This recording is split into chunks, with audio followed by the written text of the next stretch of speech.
So hello everyone, welcome to our first ever My Finance Future webinar, hosted by the two co-founders, myself, James Arbuthnott, and my colleague Richard Squire, who's also on screen with me. This is the first of a series of webinars about personal financial planning and how best to use our financial planning tool, the My Finance Future Planner, which we hope will help you build your own financial plan and help you take control of your financial future. Today's topic is an introductory one, how to create your own financial plan. We've got plenty to get through today, so I'll hand over to Richard to lead us through the topic. Thanks very much, James, and welcome to the My Finance Future webinar. Just to recap, the subject today is how to create your own financial plan. It's a topic that's on a lot of our minds, especially at key decision points in our lives when we have to consider our financial future and how it influences our decisions about what we're going to do. But there are barriers to doing this. Firstly, we think, well, can we do it? Do we have the skills and knowledge to create a plan? It's not a straightforward thing to do. Do we have the tools and resources we need? Can we build that spreadsheet?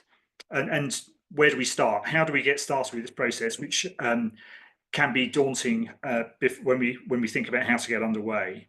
So we'll use the webinar to go through a process the way we think about the process of creating a financial plan, and hopefully we can use that to clear away some of those barriers. So let me share my screen and we'll take a look at the agenda. So we'll start with a brief introduction to My Finance Future and what we do and what we've been doing for the last few years to get underway. The stages of financial planning that we think about when we talk about creating a financial plan. Then we'll look at cash flow planning in particular, which is a key part of the financial planning process, and why we do it, why it's valuable, and why you should think about doing it. And then we'll go through a demo where we'll use the My Finance Future Planner with a case study to show, to illustrate the process of creating a financial plan and tailoring it to meet a set of objectives. And finally, we'll move into Q&A, where we'll aim to answer as many of your questions as possible that you put up in the chat.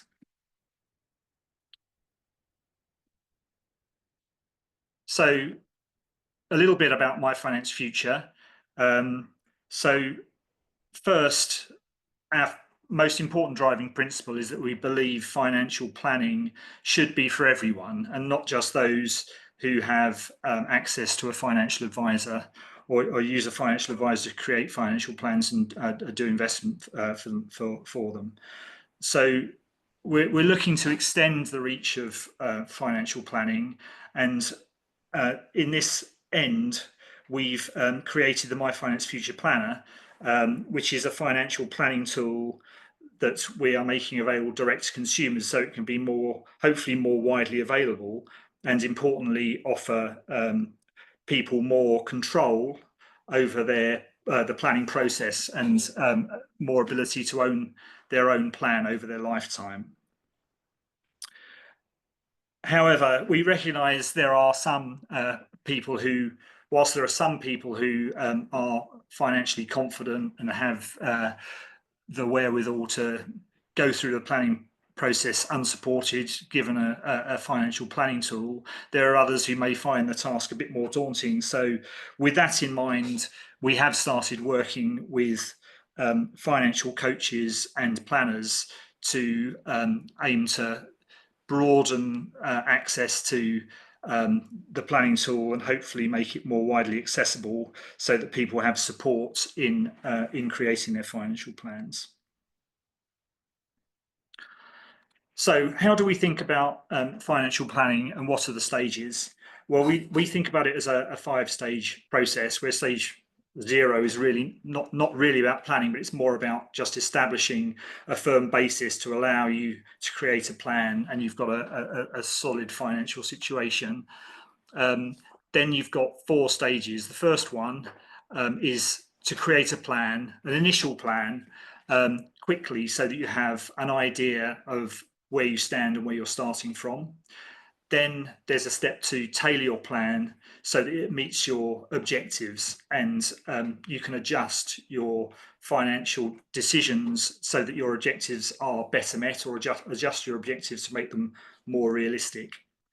After you've got a plan which does meet your objectives, the next stage is to optimize and test it, where you try and make it perform better for you from a financial perspective and see how it responds against different events, and you understand what the implications of those events are, and maybe adjust your plan so it responds better. And finally, there's the stage of executing the plan, so doing those things you need to do to adjust your financial world, or maybe your life plan that you need to do now to get things underway. And after that, review and maintain the plan on a regular basis to keep it aligned to changing circumstances. So that's how we think about it at a high level. What does that look like in a little bit more detail? So what do we mean by financial foundations? Well, we have three parts to that. There's assessing your situation and making sure you understand your financial position. So bring everything together so you know what pensions you have, your mortgage, home valuations, what spending you have, so that you've got all the inputs you need to a financial plan. Stabilize your own finances, so those things that maybe need to be done in the short term to create a firm basis, which should be done anyway, irrespective of your longer term plans. That might be clearing short term debts, or reviewing your insurance cover, or putting in place a will if you don't have one. And the final element is to identify your goals, which don't have to be your final goals, but at least you should go into the process of planning with some idea of what you're looking to achieve, so you have a starting point. And the planning process should help you evolve those goals. You get a better feel for what's realistic from a financial perspective, so it will change as you go through the process, but have some idea of what your initial objectives are, so that you've got a starting point. So the first stage of the actual planning process is to create an initial plan. And we, as I mentioned, advocate doing this quickly, so you get some idea of what your big picture looks like, and creating a perfect plan doesn't become a barrier to you starting the process.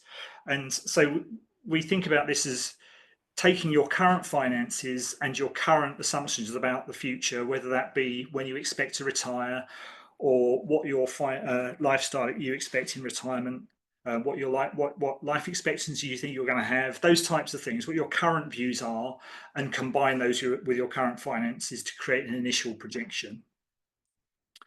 And that, importantly, that should help you answer a question which many people have on their minds, which is, do I have enough? Will I have enough? Well, if I just keep going as I currently expect, will I have enough money to fund my expenses over my lifetime? So you sort of get an initial answer to that question out of this stage of the planning process. The next stage is really about tailoring your plan so that you achieve your goals, and that will be informed by the outcome of the previous stage. So if the previous stage suggested you'll have a shortfall if you carry on as you currently think you should carry on, that would give you one set of things to think about. If the previous stage revealed a surplus, so you have more flexibility to do more things, or maybe retire early, that will give you a slightly different set of questions. So really, you're taking your goals and the output of that first stage and asking some questions and adjusting your plan so that you achieve your goals. So if you have a shortfall, should I be saving more? Maybe I should be considering extending my working life, maybe working part-time for longer, maybe adjusting my lifestyle expectations in retirement. Or if I have a surplus, maybe I do have the opportunity to think about retiring early, or maybe offering a bigger legacy to my children, or maybe doing something more extravagant with my retirement years. So there's a bunch of questions that you can think about in this stage of the process, with the output being a plan, a revised set of goals and a plan that meets them. The next stage is optimize and test. And optimization is really about making your plan, now it's got a basic shape, perform better. And a lot of this is around tax efficiency. So can I make my plan perform better for me financially by adjusting the way I save into different tax vehicles, pensions or ISAs, for example, or adjusting the way I expect to withdraw money from those in retirement so that I do it in a more tax efficient way and hopefully get a plan that performs better for me from a financial perspective. And then the testing part is around understanding how your plan responds in different, mostly adverse scenarios of different types, both so you'd know how you would respond if those scenarios happen, and also possibly what changes you should make to your plan so you are able to respond better or in a more acceptable way should one of these scenarios occur. So those include things like a stock market crash towards the start of your retirement period, which reduces your retirement fund at a critical time. It might be changes that the government introduced in the budget, such as increasing the pension age, which might happen in the future, or ending the triple lock. There's a whole bunch of scenarios that might play out. It might be employment related, so more personal. If you are unexpectedly to be made redundant in the next few years before you retire, how would your plan respond to that? Maybe there's a career change that you need to make. And the last set are around health, life expectancy and long-term care. So if you were to have a life expectancy which was shorter than average or much longer than average, or you were to have a serious health event which impacted your ability to earn during your working life, or you experienced the need for later life care, how would you fund that? So there's a whole series of scenarios there that you should think about testing your plan for. Having done that, you should be in a place where you can start to think about executing your plan, and thereafter going into more maintenance mode where you realign your plan to changing circumstances on a regular basis. So we'd advocate doing it at least once a year and after any major events that affect your plan, either personal or external. And the benefit of doing that is that you always have some reassurance that you've got things under control in the long term, but also that you have a up-to-date resource that you can use when you're considering life choices or making financial decisions. You've got something that's current you can go back to. So we're going to move on to think about cash flow planning, which, as I mentioned, is a key part of the financial planning process. And this diagram here has been used by several commentators on financial planning to illustrate the concept. And it's the idea of the cash flow bucket, where all of your incomes from whatever sources over your lifetime come in at the top of the bucket and fill it up with liquid assets, and you have a drain or multiple drains from the bucket of outgoings, including regular expenses, any big one-off expenses, and your taxes. And the idea of cash flow planning being you're trying to make sure that your bucket has an adequate amount of funds in it throughout your lifetime, that it never runs dry. So really, that's the concept behind cash flow planning in simple terms. It may be worth having that in mind as we go through the next few slides in the demo.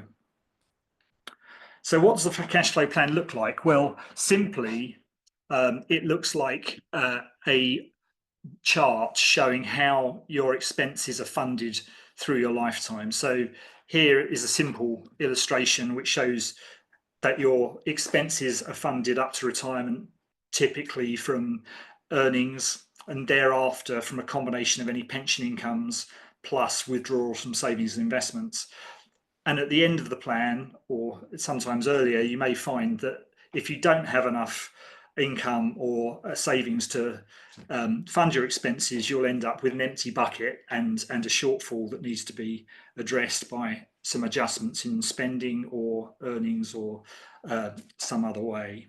So importantly, a cash flow plan includes all of the cash flows over your lifetime. It needs to include all of your finances, income, spending, savings, investments, your home, if you consider that to be an asset that you might draw on later in life to fund expenditure, and debts and taxes. It all needs to be in there, and as a basis for a holistic view of your finances that you can use to make decisions.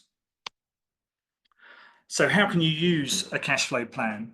Well, it's something you can use to consider your options for adjusting your plan and meeting your objectives and then testing it.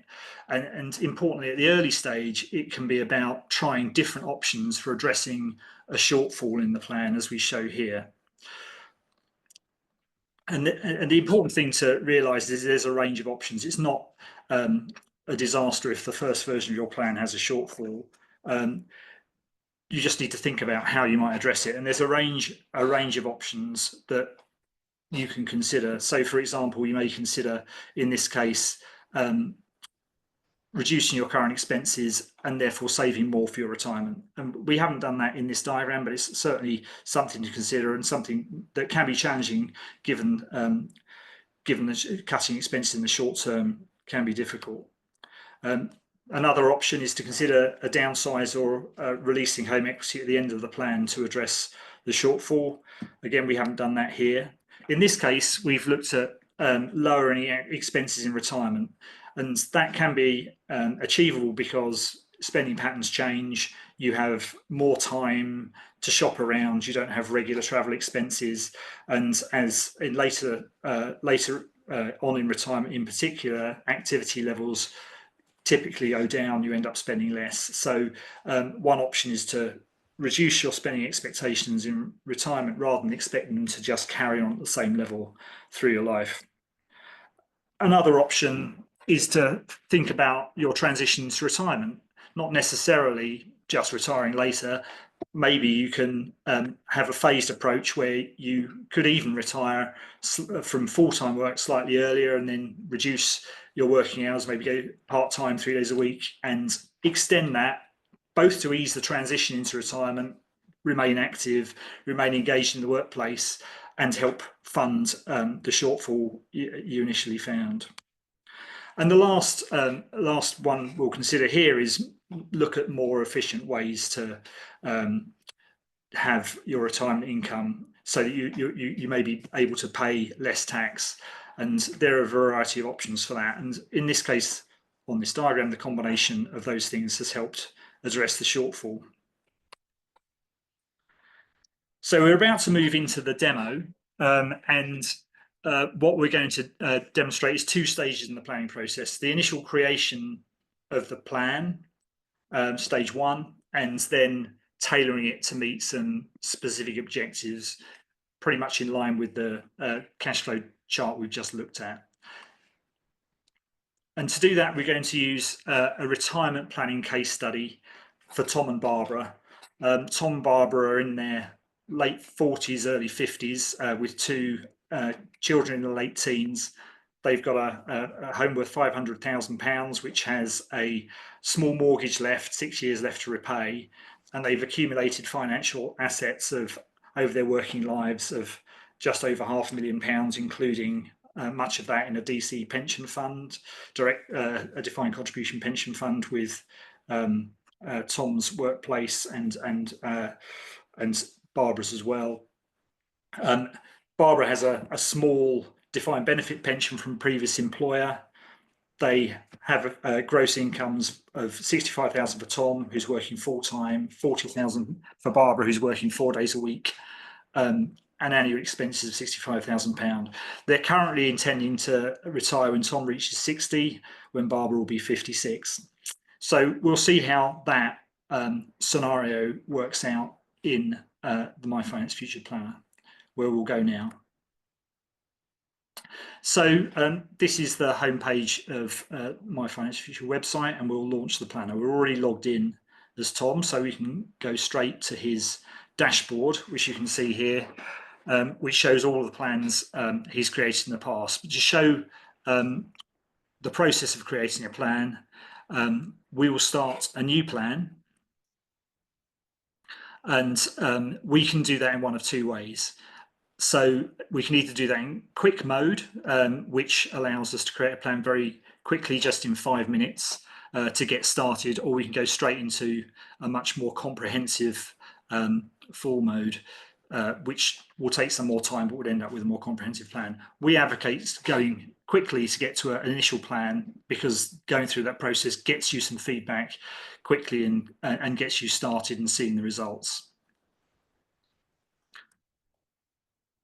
So what do you see in Quick Plan? So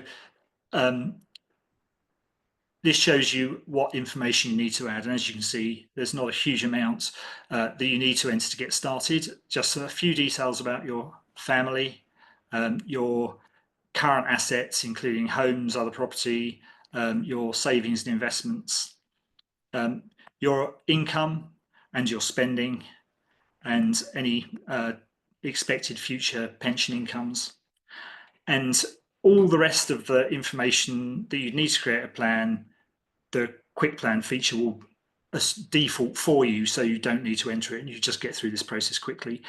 You can see here what those assumptions are, just if you're interested, but there's you can come back to this later when we get into the full editor, and you can see all the assumptions that have been made and correct for them to align with your situation.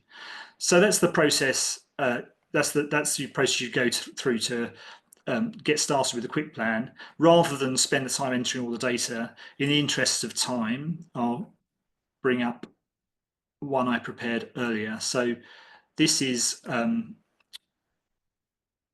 edit Tom and Barbara's Quick Plan, and you can see here the information that's entered on which matches that in the case study. So Tom and Barbara's family information, their home and mortgage, their savings, which I've split here between the 550,000 between pensions, cash and ISAs,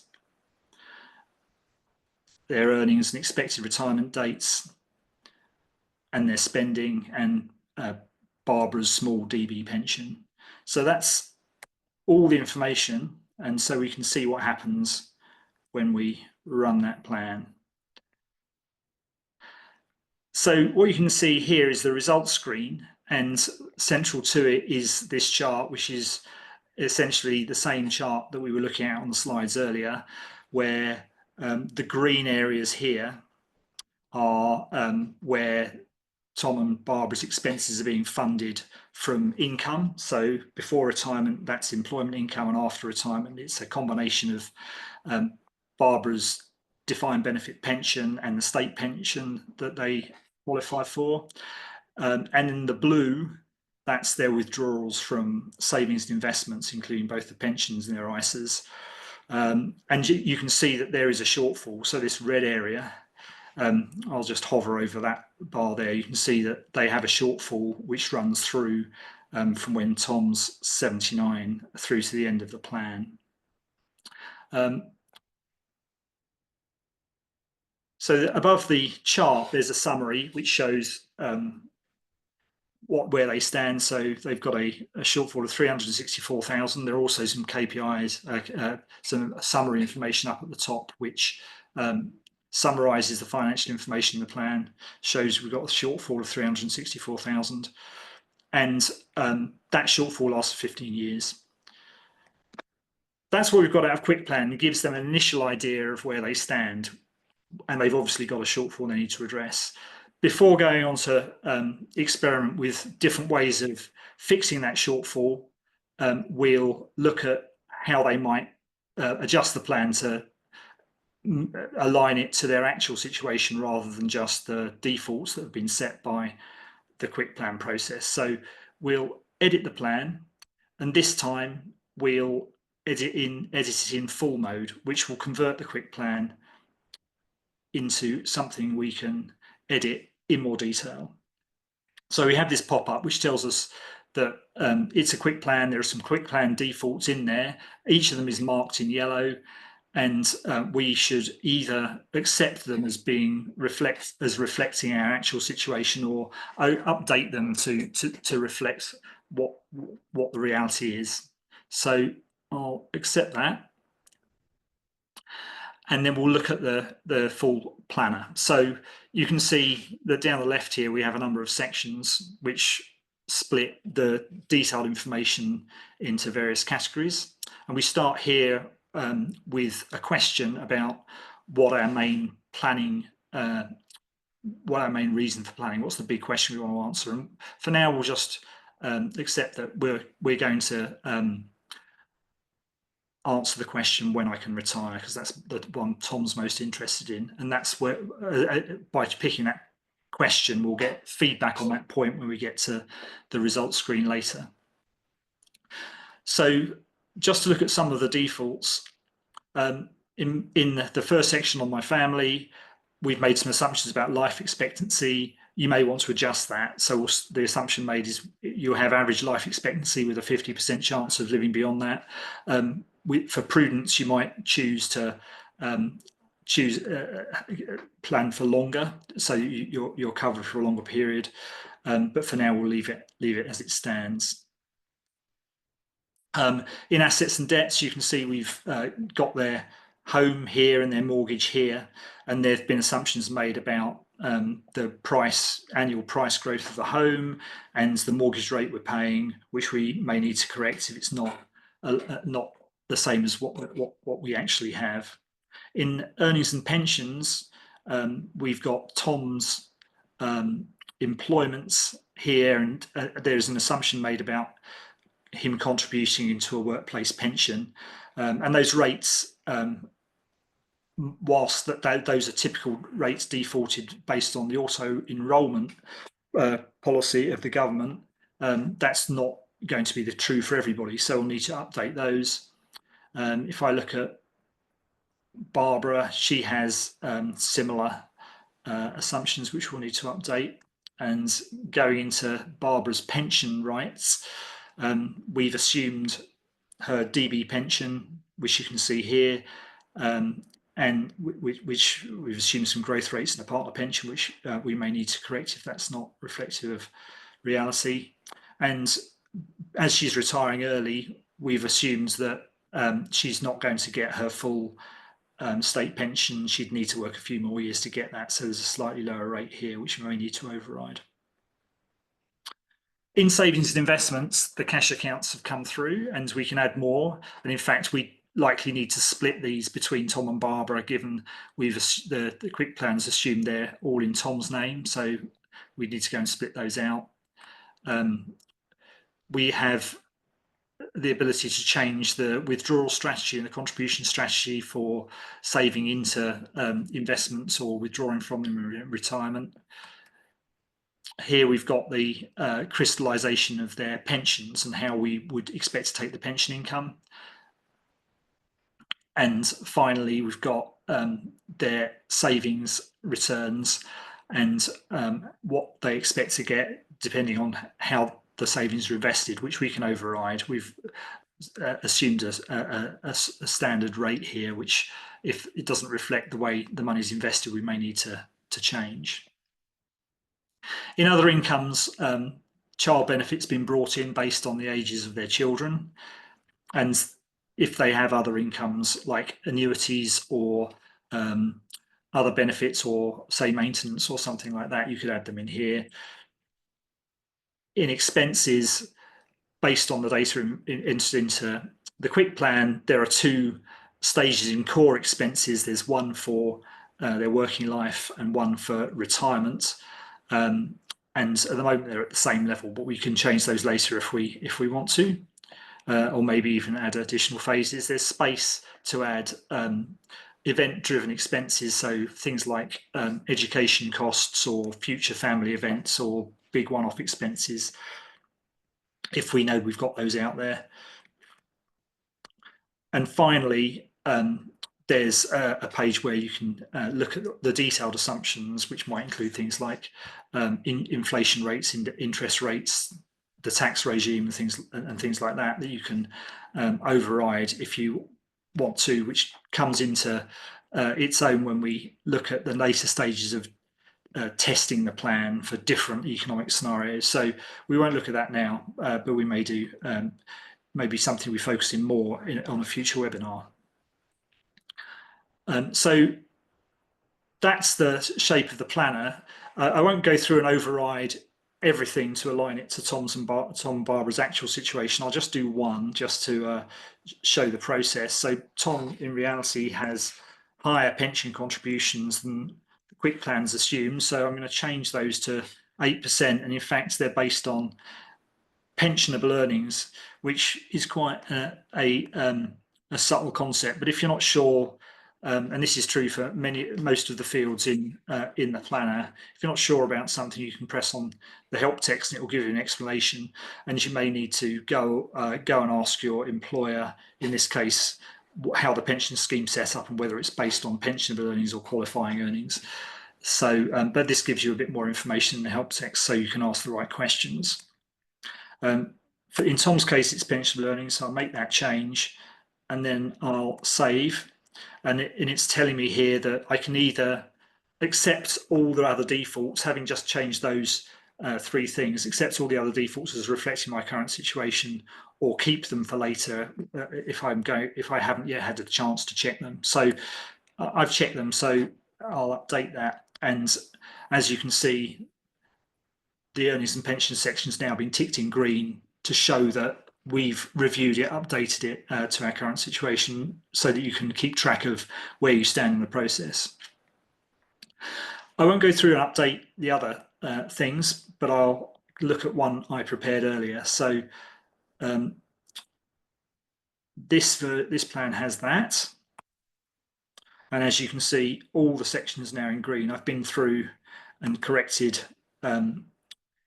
Tom's employment and contributions and the other things that we need to override. So rather than go through all the changes, I shall save and run the plan. And what you can see here is the effect of those changes is to alter the shortfall to some extent. So the shortfall, as you can see, is now 12 years. It was previously 15. And some of the reason for that is the increased pension contributions, which have funded a longer period.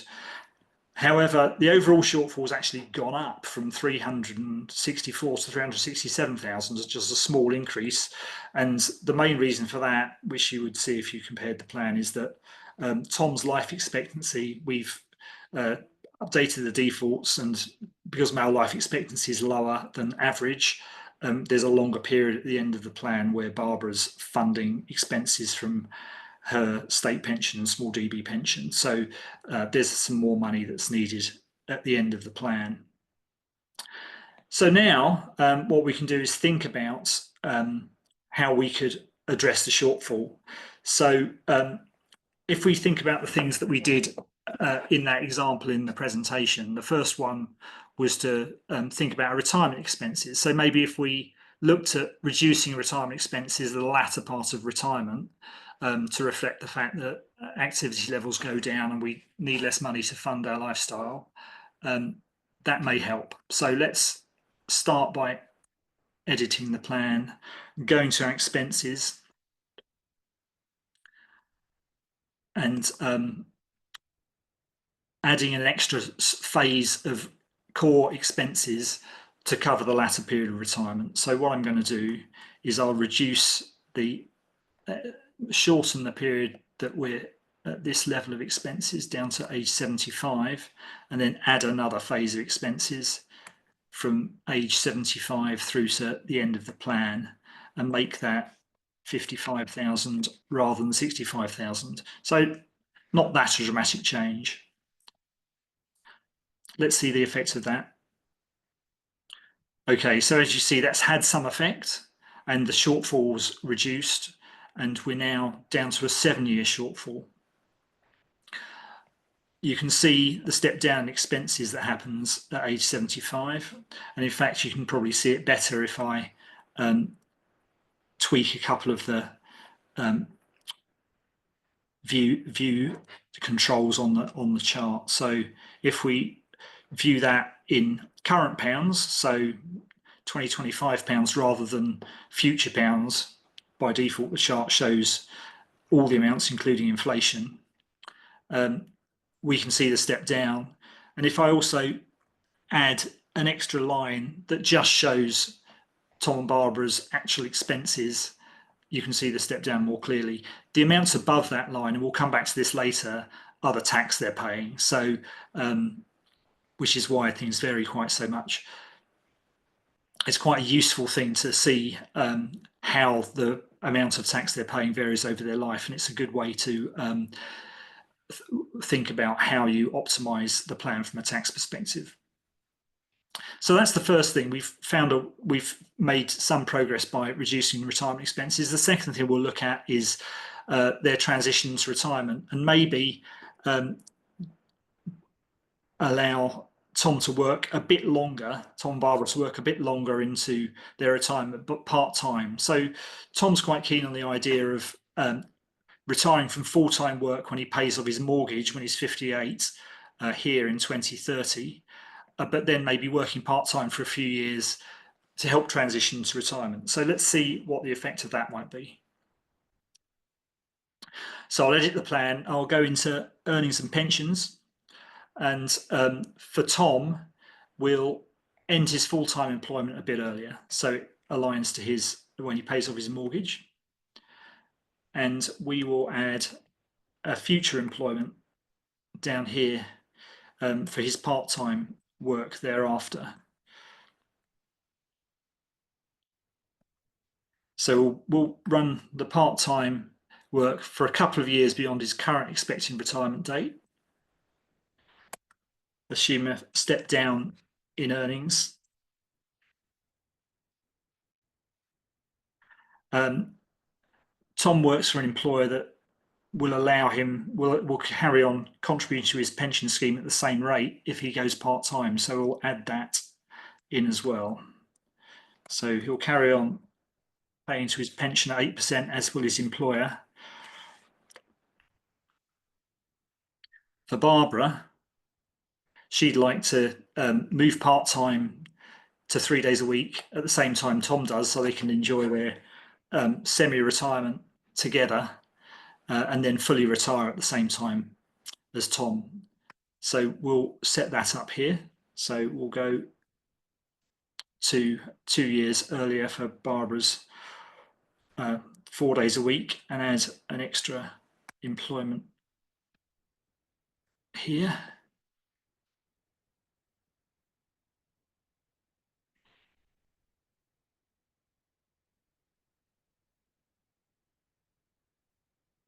Again at 30,000. And the other good thing from Barbara's perspective is the extra couple of years work means that she will qualify for the full state pension. So we'll add that in. So let's see the effect of that. Okay, so that's also made a difference, and it's been positive. So despite the fact that Tom and Barbara are reducing their workload from a couple of years earlier, the situation's improved, and they now have a shortfall for just over 2 years, 3 years in total. So we need to find a way to close that last gap, and they think about, well, maybe they can be more efficient in how they withdraw money from their pension so that they pay less tax. And so if I add back in that line that shows how their objective expenses change and shows the tax above the line, I could go into a different chart to show the tax in more detail. But in the interest of time, I'll just assume I've done that and highlight the fact that there's a peak of tax here when Tom's working full-time, which is because he's paying higher rate tax. And also later in the plan, when Tom's withdrawing his pension, he's withdrawing a lot from his pension in early retirement and is, as a result, paying higher rate tax in those years. So there may be a way of addressing this. If Tom were to pay into his pension and use his higher rate tax relief when he's working full time, that might help reduce his tax bill. And if he were to withdraw from his pension so that it's more spread out over the full retirement period and withdraw from his ISAs a bit more and other savings earlier in retirement, he might be able to reduce the tax on those pension withdrawals. So let's try that. Let's see if we can set that up. So to do that, we'll go into savings and investments and look at contributions and withdrawals, which controls how money goes into and money comes out of our investments. So looking first at contributions, the default from Quick Plan was that it's set to ISA first, so that money goes into any surplus money that we have year by year is first invested into an ISA up to the ISA limit of 20,000. And if you're not sure what these profiles mean or do, there's a detailed explanation in the help text that helps you understand the different profiles. So what other options do we have rather than ISA first? Well, the second one down sounds good. That's pension higher rate relief and then ISA. So that one will save into the pension as first priority whilst I'm getting higher rate tax relief, which might help Tom, who's paying higher rate tax for those 6 years whilst he's full time. So let's choose that instead of the other one. And then on the withdrawals, the default is to preserve ISAs so that as the most tax efficient vehicle they are withdrawn from last. But that, as we saw, is causing Tom to withdraw a lot more from his pensions earlier in his retirement. So could we try a different profile? And there's one here which is called avoid higher rate tax on pensions. And if you look in the detail in the help text, it explains that pension withdrawals are capped so that pension withdrawals are limited to withdrawals of basic rate tax, and anything above that will go to other sources like ISAs or cash to fund spending before paying higher rate tax on pension withdrawals. So let's try that one and see what effect that has. So with those two changes, I'll run the plan. And the good news is that our shortfall has gone. So as you can see, those peaks in tax have been reduced somewhat, especially the one in early retirement, and that's allowed us to fund the 2 years of shortfall at the end of the plan, which is obviously great news. And we can see the overall effect of the changes by comparing the latest plan using this compare feature to where we started, which was this plan. Oh, sorry.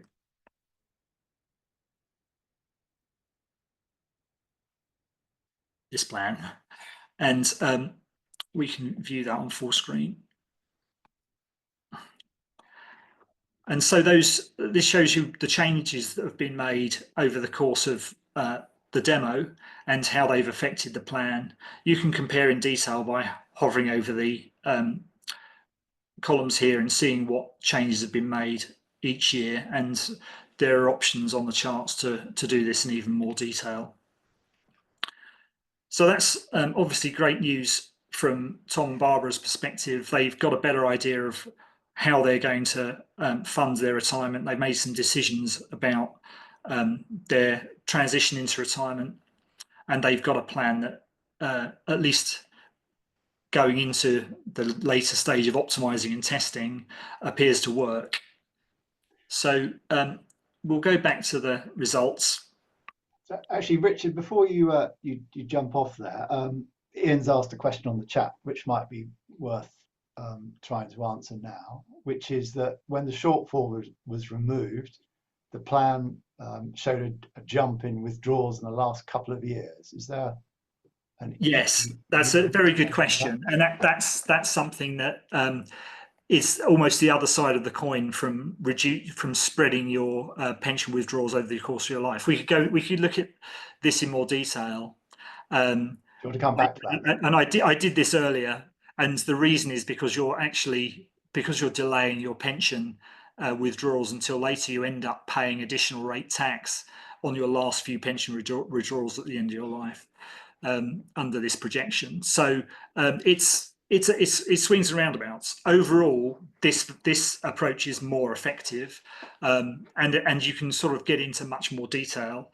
And what it turns out is that you could choose an alternative withdrawal strategy which tries to pay a bit more higher rate tax earlier to eliminate the peak of additional rate tax at the end of the plan. But the effect of that is that because you're paying that tax earlier, you have less money invested. And so overall, this approach ends up being better. But that's when you get into the fine detail. I'd almost call that part of the optimization stage of the planning process rather than the tailoring. We've sort of got to the point now with the plan that it sort of works, and you can refine it more. But that's something we could do later. Hopefully that answered the question. Thanks, Richard. Okay, so just to conclude, now we've finished that process of tailoring the plan, there are a couple of things we can think about as next steps. If you look at the results screen, there are some features which can come in useful as we get onto that later stage of tailoring and of optimizing and testing the plan.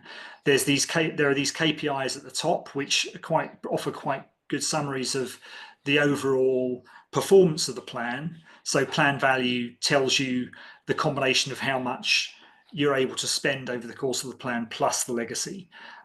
So that gives you some summary information about how effective the plan is performing from a financial perspective. There's also other things you can look at, like expenses, and you get a breakdown of the taxes you pay, and as you adjust the plan you can see if you're paying more or less tax in different categories. And also you can take some guidance from the planning guide. There's a planning guide which is accessible down here, which will step you through the planning process. Or you can click in the next steps suggestions here, which will take you to the next steps around testing and optimizing the plan. There's some guidance on how you might do that and how you might use the different features of the planner to test different scenarios. In fact, the planning guide's got some detail on every stage in the planning process we went through earlier. So with that, we've reached the end of the demo, and so let's move on to answer any more questions. So Richard, we've got a couple of questions about parts of the results page. I was wondering if you could just display that example of the results page. So I guess we've got two we can combine together here, which is how do I see more of the data behind these results? And then secondly, can that data be downloaded to Excel somehow? Sure. Okay. So there's which we didn't go into earlier, but there is a chart data tab here, which for the chart you're showing, and there's 5 or 6 charts, we didn't get a chance to go into all of them. It will show you the underlying data, and you have the option to download the data from that chart to Excel, and that gives you the ability to analyze it further offline. There are a couple of other tabs it might be worth highlighting. On the tax side, there's a detailed breakdown of your tax returns for each year of the plan, so that when you get into the optimization stage, you can really get under the skin of where you're paying your taxes, or where you will be paying your taxes, so you can get think in more detail about how you might optimize it from a tax perspective. And if you're focused on your legacy, there's a detailed breakdown of your forecast or your projected inheritance tax bill if you're looking at optimizing that, which you can see on this tab. So there's more detail available. And Richard, we did get a question about the tax returns tab. Could you just kind of scroll up and down that just to show the sort of full extent of that? Sure. So essentially, this tax returns tab is in the same structure as what you'd see on the HMRC website, and it has the same breakdown. So you can see your income tax and how much you're paying in each tax band, and split into earnings, savings, dividends, and then further down You can see your national insurance contributions. This plan doesn't have it because we don't have any significant capital gains tax sales of properties and things like that. But there's a section on capital gains tax at a similar level of detail aligned to the HMRC website. That sounds great. On the topic of tax, there was a question about the tax assumptions and what the assumptions are around thresholds and allowances and so forth. So okay, we can take a look. It might be worth just exploring that a little bit. Okay, so to look at the assumptions, we go into edit the plan, and the assumptions section in that last section of the editor. And within here, there's a whole set of different assumptions categories: investment returns, inflation, and then tax and benefits. Within tax and benefits, we've got all of the different HMRC rates and thresholds set out. So for income tax, we've got the thresholds here. And those, if you get into modelling of tax scenarios, you can change those thresholds. You can override. Say you thought that the government was going to change the personal allowance, you can override the personal allowance from a certain date. So it changes at a different rate. And I think it's we should point out that where allowances have been frozen, we reflect that a period of freezing in our sort of base assumptions. So you'll see there, I think that some of these limits don't start going up until 2028. If you scroll up a little bit, Richard. Yeah, you see the personal allowance, for example. I mean, it was announced in the last budget that it would be frozen to 2028. So in the planner assumption, that's what we assume, and then from 2028, we assume that it should rise again with inflation, which is what legislation says. But if you don't believe that, you can extend that freeze forever or a few years more or whatever you like. Yeah. And I guess it's important to point out that each time there's a budget announcement, that we'll go through the assumptions and update them to align with the new budget, and you can take those assumptions into your plan the next time you come to update it. Great. I think we've gone through all the questions that were asked on the chat. If anyone's got anything they'd like answered, do pop it in the chat in the next few seconds. Well, of course, you can always get hold of us after the session, either through the tool or through our website if you have any burning questions that come to mind. Maybe it's worth highlighting on the planner, there are these tools down here that allow you to contact us with any further questions or give feedback. We'd certainly welcome your feedback on the webinar and any suggestions you'd have for future webinars. We're considering what we would do with future ones, and one thought is that we move on to do one on the test and optimize stage, where how you model different scenarios.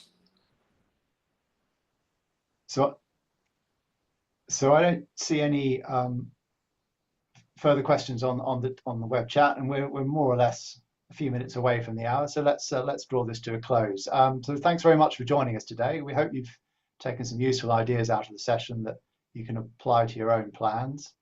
As Richard has said, we're planning further webinars in the coming months, particularly around test and optimize topics. And we'd love to hear your feedback through any mechanism that you want to use. Either drop something in the chat before you leave, use the contact us form on our website, or join our Facebook community page and make some comments on that. That's also would be great to see. So thanks again for joining, and we look forward to seeing you again in the very near future. Thanks a lot, and bye for now.